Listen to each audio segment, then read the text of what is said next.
Picture that, you're a new YouTuber and you got yourself some clips, and you think it's time to upload your first video, but then you remember, you haven't edited the clips yet. So you look on the internet for the best editing software, and you decide that Premiere Pro is the best fit for you, and actually one of the most professional options. And after visiting the website, you find out that you need actual money to get it, and that's when you try to find ways to crack it. So you search for that in YouTube and you click the first video you find. So you click the description links and you get the installer, and of course, you run it. Good for you, you're feeling glad and happy for getting Premiere Pro for free. Not only that, you made somebody else really happy because he now has your PC for free. Congratulations! You just got hacked.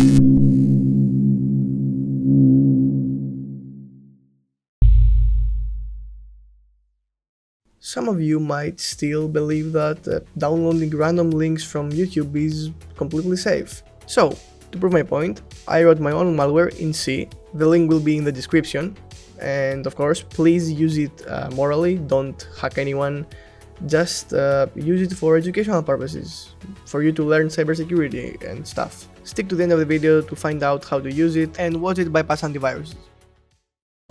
To make the Infect Premiere Pro app, we first need to copy the malware executable along with some files that the malware needs to run, and we need to make a launcher that will run Premiere Pro and the malware at the same time using C#. I will also add the Premiere Pro icon, and as you can see, this is the launcher executable that I will rename to Premiere Pro. Now we just need to copy all of this to the Premiere Pro folder. As you can see, I copied the launcher and renamed it to Premiere Pro, along with some very important DLLs, and also I copied the virus along with the two other files that it needs to run. And most important, I made sure that the actual Premiere Pro is in the file. Then I used a tool called InnoSetup to make an installer for the app, making sure that the malware will also go to the registry. And look at that, this is the installer. To use the app, you need to have Kali Linux installed either as your main operating system or running inside WSL. Now, this is the first step to use the app. First of all, open Sliver server, you can download that. Then open an MTLS listener. I will blur my IP for obvious reasons. And then just listen to me yap for about 3 minutes about how to use it. Alright, now let's say you already started the Sliver server and you have opened an MTLS listener and you're here. Basically what I did is type clear and you get a new clear command prompt. Anyway, let's pretend for a minute that we are the victim. Anyway, say the victim has this in front of him, right? The Lancer. Where is the Lancer? Here. You know, after you click the installer, you get the Lancer here and you click it. I haven't done that because I do not want to add malware to my registry, because yes, the installer adds the malware to your registry too, so you're cooked. Say I'm the victim. So I have downloaded this and I say, oh my god, this is free Premiere Pro, let me just edit something. And the first thing you think pop up is Premiere Pro. I mean, first of all, you know it's an old version, because I didn't want to download the new one. I was bored basically. It's 2020 version anyway. Nobody will know the difference. Alright, so as you can see, we have Premiere Pro normally opens. So the victim is very happy. He thinks he just downloaded Premiere Pro for free. And we're very happy too. I mean, look at that. We got a connection. What does this mean? This means that we can do anything to his computer. As you can see, this one I need to blur out. This is my IP. Anyway, let's just clear here. Now, we can use, what do we use? We can use the session. I mean, you can just navigate through more sessions with the arrows, but yeah, you see that. We have only one, so just hit enter. And this is the connection. Now, what can we do here? Well, first of all, let me just type help. These are some of the commands you can use to do stuff. For example, cat, dump a file to std out, cd change directory, ls list current directory, kill, this kills the current session. If you don't want to do anything else, close it. I mean, why not? But let's start. Okay, we will start with who am I, to see, well, the user, and let's see where we are. Well, we are in a random folder on desktop. I mean, this is where I want to be anyway. say, wait, say we're here, right, on the desktop, and as you can see, this is everything I do have on desktop, right? And I made this folder. Say the victim has this folder, and I named it subscribe because this is what you should do to my channel. And inside there is this text file. I mean, say this is something else, for example, passwords that the victim has stored here. Now, who stores his fucking passwords on a text file?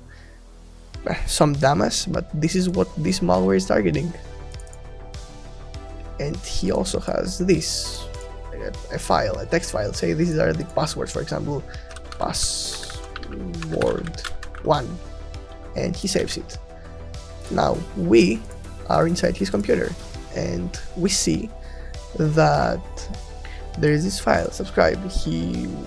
I don't know, he would probably name it password or something, but we see it and we navigate to it, subscribe, and we see, oh my god, there's a text file here.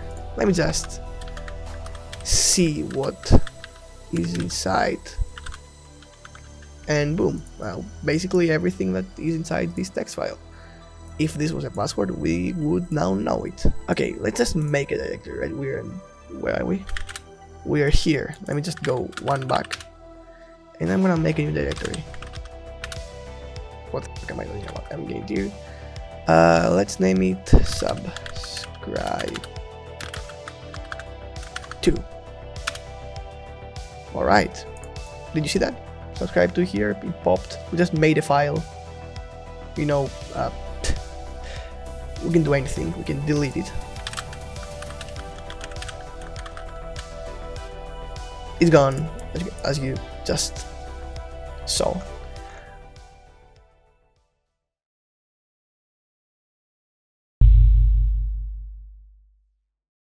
Now it's time to test if the top 3 most famous antiviruses in the world will detect my malware. So, here we are, Virus Total. Let's see how many antiviruses will detect my malware. My bet is 20 out of 72, which is a good amount. Not good enough, but I just hope Microsoft, Norton or whatever it's called, and Kaspersky won't detect it. Let's see.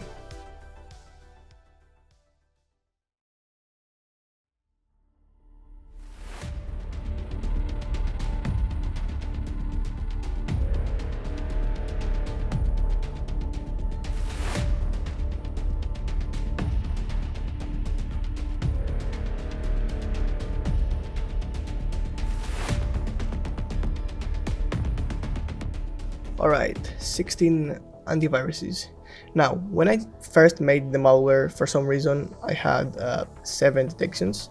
Now I'm guessing those things learn from the things you upload here on the internet. I mean, it would be stupid if they didn't, but yeah, I can just change a bit, you know, I can just change the malware a bit and everything will be fine. So I'm guessing this is a good number. So, as you can see, none of the 3 that we mentioned earlier as the most famous ones got detected by any of this. I mean, bro, what are those antiviruses, man? I mean, no one knows about them. Too bad. Apparently, they're good. As you can see, I have added all the C files in the GitHub, but I did not add the 2 TXT files that contain the encrypted shellcode and the encrypted function names that I used. I will tell you that the shellcode is generated with Sliver, but I will not add the files due to safety risks. If you liked the video, make sure to drop a like, maybe subscribe to my channel, and also make sure to join the Discord. With that said, see you around.